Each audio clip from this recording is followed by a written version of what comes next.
반갑습니다. 6월 17일 토요일 큐티 스케치 시간입니다. 오늘 본문은 사무엘하 19장 1절로 8절까지의 말씀입니다. 오늘 본문은 이렇게 시작합니다. 어떤 사람이 요압에게 아뢰되 왕이 압살롬을 위하여 울며 슬퍼하시나이다 하니 왕이 그 아들을 위하여 슬퍼한다 함이 그날의 백성들에게 들리매 그날의 승리가 모든 백성에게 슬픔이 된지라.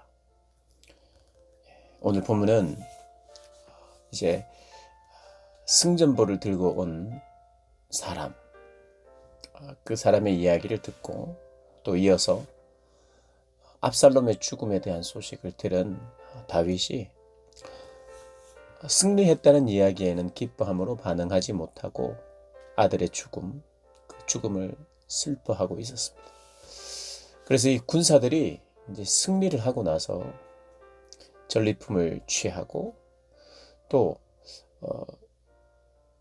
당당하게 이렇게 자기 진영으로 돌아왔습니다.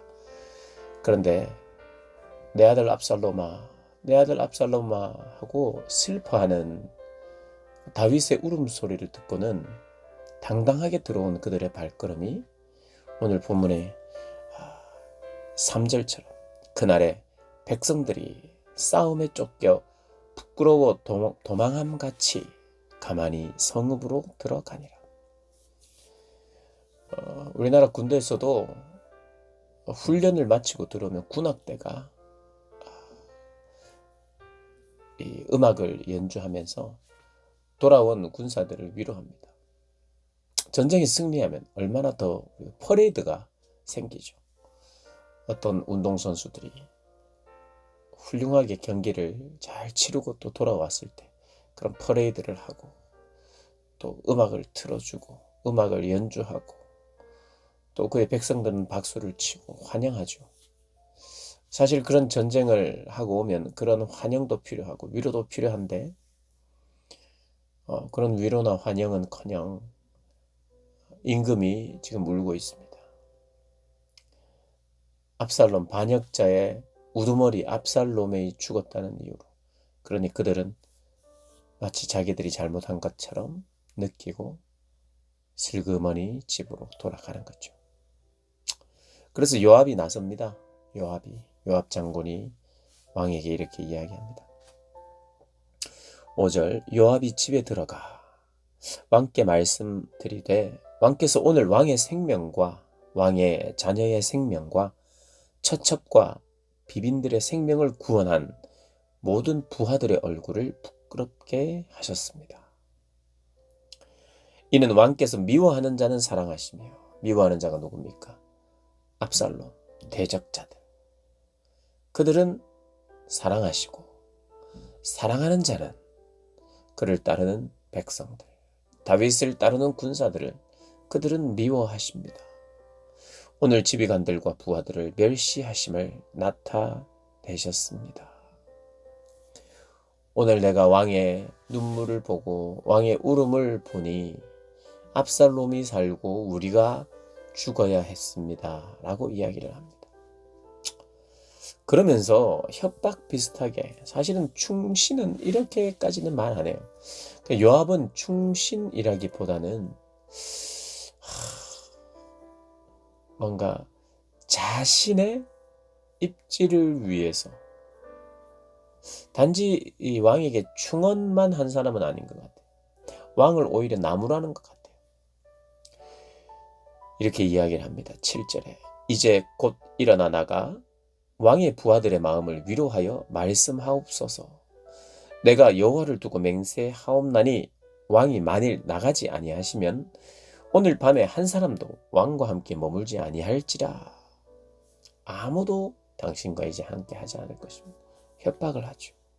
근데 사실 지금 왕으로서 다윗을 위해서 전쟁해준 이 사람들을 위로하고 고마워해야 하는 건 맞아요. 다윗이 그렇게 했어야 됩니다. 그리고 요압도 바른 말을 했어요.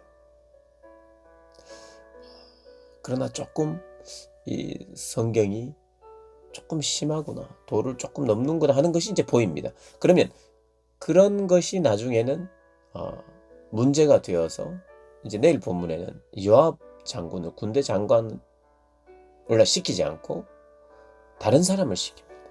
내일 본문에 아마사,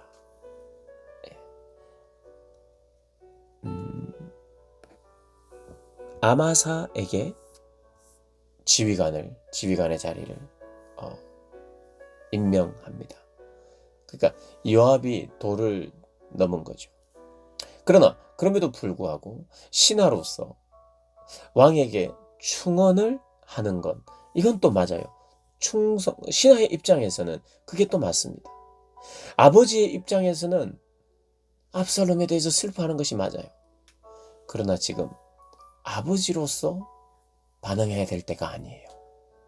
그러니까 다윗의 마음속에는 아버지로서 슬퍼하고 또 왕으로서 군사들에게 위로하고 잘했다고 박수를 해줘야 되는 그런 이 마음 안에 혼란이 있어요. 이것이 하나님의 마음도 이 마음 안에서 배울 수 있겠죠. 하나님의 자녀를 사랑해야 하는 것과 또 그 하나님의 자녀를 징계해야 하는 것 사이 바른 것은 무엇이냐? 지금 왕으로서 할 바를 해야 되는 상황. 어찌되었든 오늘 이 본문은 우리에게 일어날 수 있는 상황 속에서 우리가 해야 될 일이 무엇인지를 가르쳐 줍니다. 가장 최선의 그림은 아니에요. 왜냐하면 환경적으로 뭔가가 문제가 있는 사람이 여기 있어요. 다윗도 문제가 없는 사람은 아니에요. 뭔가는 정리가 아직 완전히 잘 안 된, 완전히 성숙되지 아니한.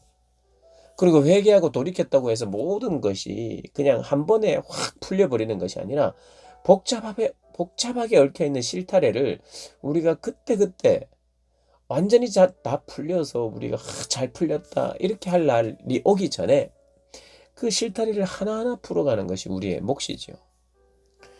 다윗도 그렇게 실타래를 풀어가는 중인 것 같아요. 그렇게 우리가 이해할 수 있어요. 그래서 오늘 다윗은 그의 마음을 추스려야 했고 그 추스리는 과정이 요압이라고 하는 정말 충신, 정말 선한 사람에 의한 것이 아니라 뭔가는 좀 동기가 수상한 사람에 의해서 다윗이 움직이게 된다는 것이 뭔가 조금은 찝찝함이 남아있으나 그럼에도 불구하고 우리가 이 본문을 통해서 알게 되는 것은 그럼에도 불구하고 그 상황 속에서 내가 실타래를 풀기 위하여 해야 하는 것이 무엇인지를 배우고 또 실행하는 것. 그러면서도 그 다음 스텝을 또 준비하고 또 오늘이라고 하는 이런 상황, 오늘이라고 하는 이 시간 속에서 상대가 보여준 그 어떠함으로 앞으로 어떻게 해야 되겠다. 내일 본문에 나옵니다만 요압을 계속 세워서는 안 되겠다. 이미 갈등이 몇 차례 있었어요.